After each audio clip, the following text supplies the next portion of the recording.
What's going on, guys? Welcome back to another GGF case review, and today I'll be taking a look at the brand new BF360 from HAVN. Now, I am a little bit late on this review, and I'll cover that and the reasoning for that in the outro. And we first saw this case at Computex earlier this year, about 3 months ago, and it was actually quite impressive. Some of the external design elements and some of the features inside as well were really cool. But anyway, let's jump in and see what it's all about. The BF360 is an airflow focused chassis with quality in mind. This case hasn't just been thrown together to expand HAVN's product line, but more along the lines of being carefully engineered to give you the best performance possible. Areas like the 135-degree intake ramp for GPU cooling wasn't just a random chosen angle, or like the front panel rib pattern wasn't just a one-off design, but actually 5 designs were tested to give the best CFM. The BF360 comes in 2 specific models, a flow model and then just a regular non-flow model.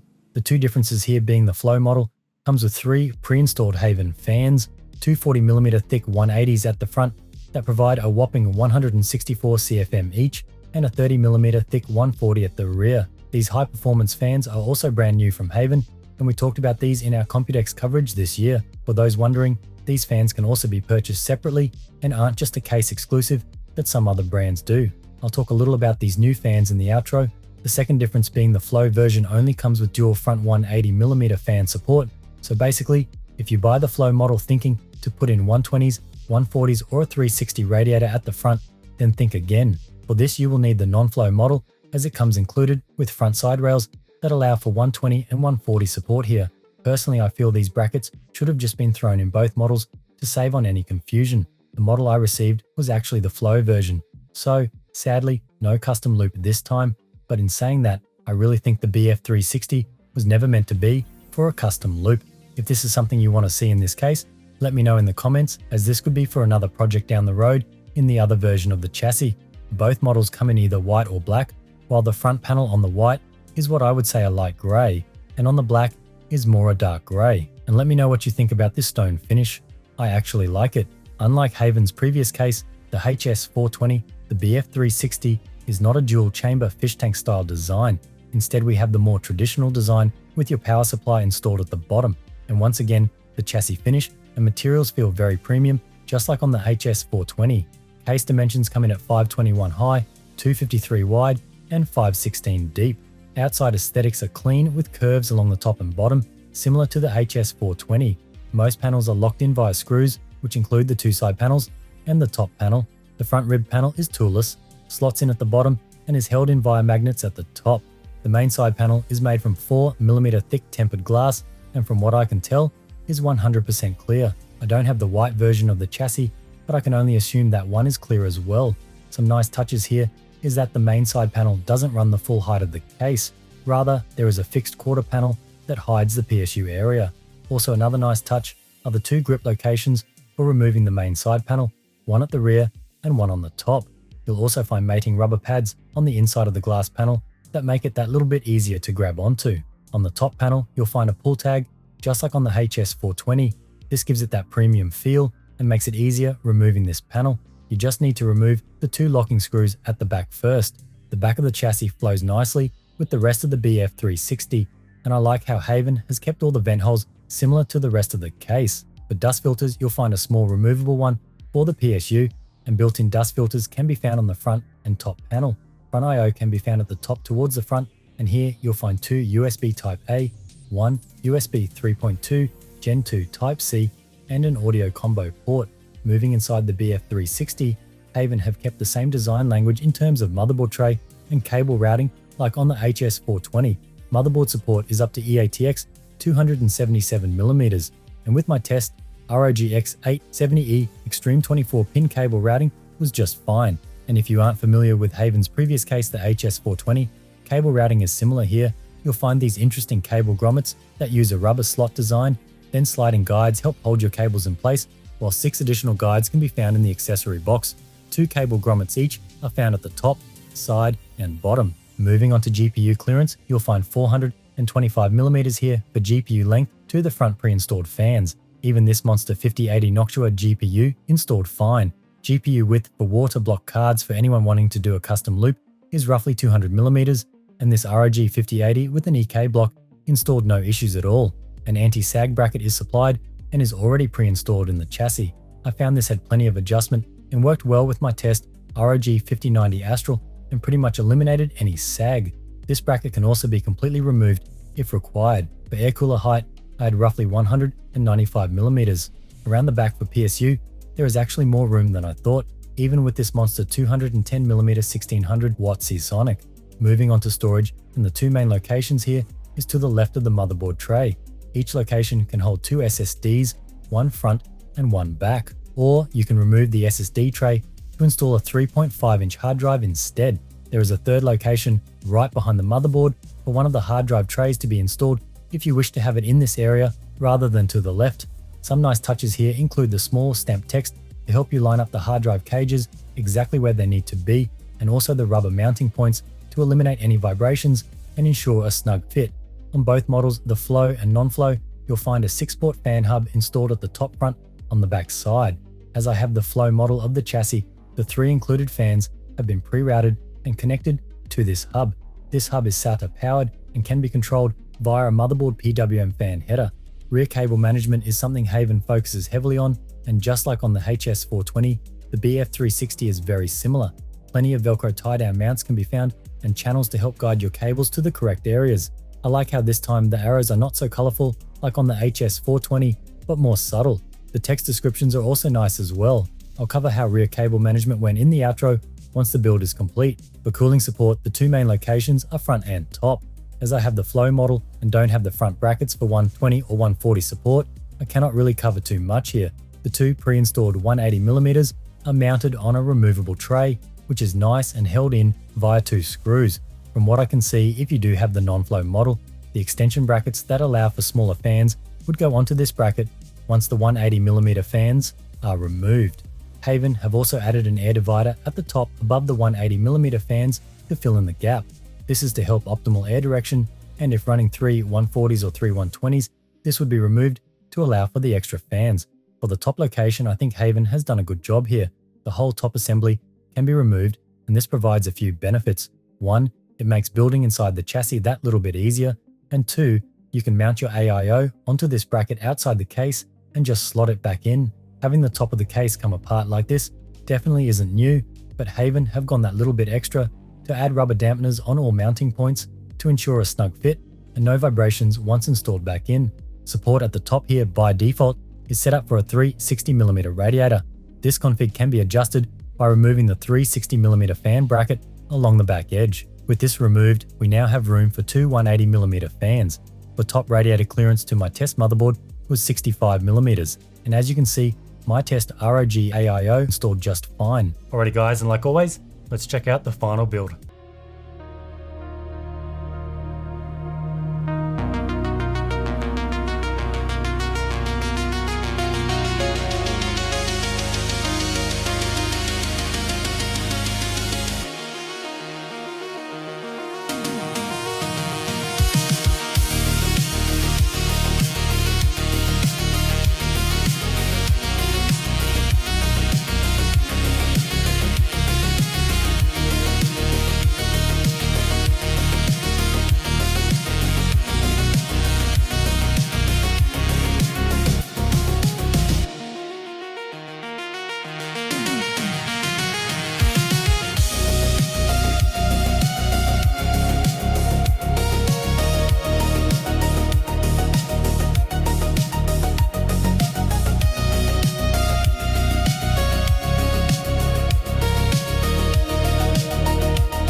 So that is the final build there. Unfortunately, this time no custom loop. For obvious reasons, I do not have that radiator bracket at the front to add a 360 radiator. I could have maybe done something funky with a dual 180mm radiator if that even exists, but I thought, well, this case probably isn't designed for custom loop, so no point doing that. If you do down the track want to see what I can do in terms of a custom loop, I could probably do it in the white model, try and do something cool, something funky. I was even thinking that with the stone finish on the front, try and do something with the tubing that looks the same. I think that'd look pretty cool. The only thing I think that would look a bit weird is the air duct at the bottom. Obviously doing a water block GPU, we would not need that. I could just put a full panel over the top like a mirror or something to completely avoid that. But then again, this case isn't really designed for custom loops. So once again, there were sample issues with this chassis. It's not the first time this has happened to me. I just want to get this out of the way before I cover some of the other items on this chassis before I wrap this video up. So I actually got this case only 2 or 3 days ago. I've been working day and night to get this review out. So I am a little bit late. I do apologize for that. So I had teed up to do this review about a couple of months ago. Then 2 weeks out, my contact was like, sorry, we have given your sample away to someone else. So I was like, damn, I kind of expressed how annoyed I was. The next day they came back to me saying that, yes, we have found a sample. I believe it came from Micro Center. It was a demo showcase piece. So I do want to state that this case isn't a fresh, brand new one out of the box. But in saying that, there were no marks. It was in immaculate condition. Nothing was damaged or anything. But in saying that, if something was damaged, I couldn't really blame it on the case because it was at a sort of a showcase piece. So I couldn't really put it on the case. But yeah, going back, so there were sample issues. I kind of was annoyed with that it did get pushed back, and then they finally found one for me, got it sent out. Then when I received it, originally I wanted the white, I got this one, and then it was the flow. So the only downside with the flow, if you've been following, I didn't get the radiator bracket, so I couldn't cover radiator support. Now, you know me and my videos, I love covering radiator support, even though if 99% of people aren't going to do it, I still want to cover it for that 1% that will. So unfortunately, I couldn't cover anything on the front for radiator support because I don't really know where these brackets are going to go, how they're going to screw on, and how they're going to look, where a radiator is going to sit and all that. Like, I could guess it, but I didn't want to do that to you guys. So yeah, got the flow version, couldn't do that. So that was a bit of a shame there. And then the real kicker was once I got all the fans as well, they ship fans with it. So all I needed left was to put 3 fans on my all-in-one cooler. I'll talk about this all-in-one cooler in a sec. All I needed was 3 fans to got that. So they sent me the 180s, the 140s over here, and the 120s. Had my 360 radiator because that's all you can do at the top is a 360. Lo and behold, the fans they sent to go on it were white. So I had black at the front, black at the rear because they came in the case, and then white at the top. So they were going to send some more out. A few days passed, and then I said, screw it. I'm just going to use the stock ones from this all-in-one cooler, not plug in the RGB, and just put a cover at the top. So that was another little mess around, but yeah, finally we're here and I've got this review out. So it is a bit of a shame that I was delayed. I feel sampling issues are kind of creeping up quite a lot with cases. I did see a lot of cases or a lot of influencers launching this case, and a lot of the content now seems to just be 10 or 20 second reels on Instagram, people looking at a case, spinning it around on like a lazy Susan and just pointing out some of the main specs. So I want to know from you guys, do you value reviews like this, or do you more value just say a suite of photos that someone takes of a build or a few short Instagram reels? I want to know what your thoughts, because it takes me a lot of time to do these reviews, and I personally think that these are valuable for you guys. I just want to know what you guys think. Now moving down, that was a little bit of a rant. I want to get that out of the way. But in no means am I sort of trashing this case or anything. I think this is a fantastic case. It's just the sampling issues sometimes get a little bit out of control. Now, rear cable management around the back, no issues at all. Just like on the previous, the HS420, the bigger version of this case, those cable guides work really well. Velcro cable management works well as well. And then there's also a bit of a gap where the PSU is. So the PSU isn't kind of, I would say it's a little bit to the front side. So there is quite a large gap beside the PSU if you do want to run some extra cables. I didn't really need to, but that gap is there if you need to.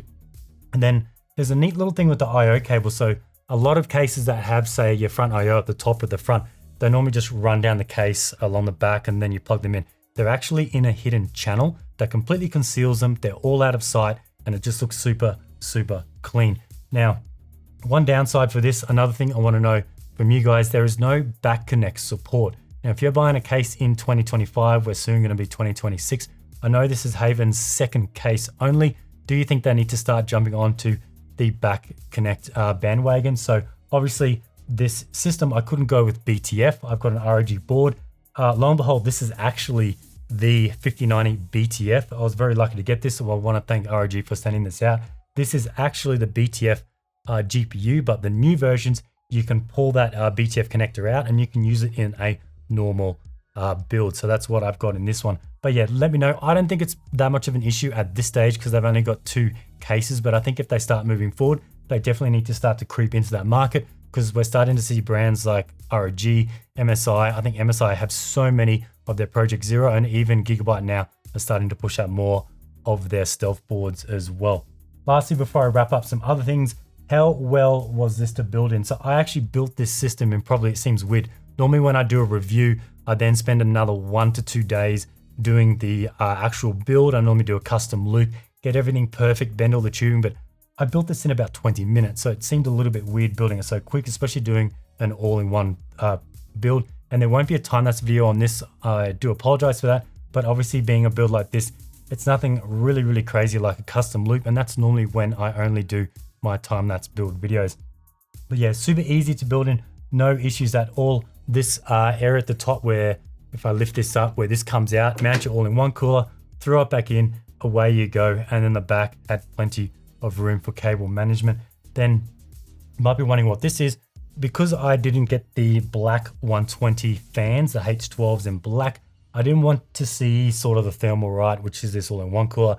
Didn't want to see their fans because I wanted to have all of their fans, but unfortunately I couldn't wait any longer for the black ones to arrive that I think were apparently shipped out. So I just added another radiator bracket, which I do in a lot of my builds. Just threw some vinyl on there.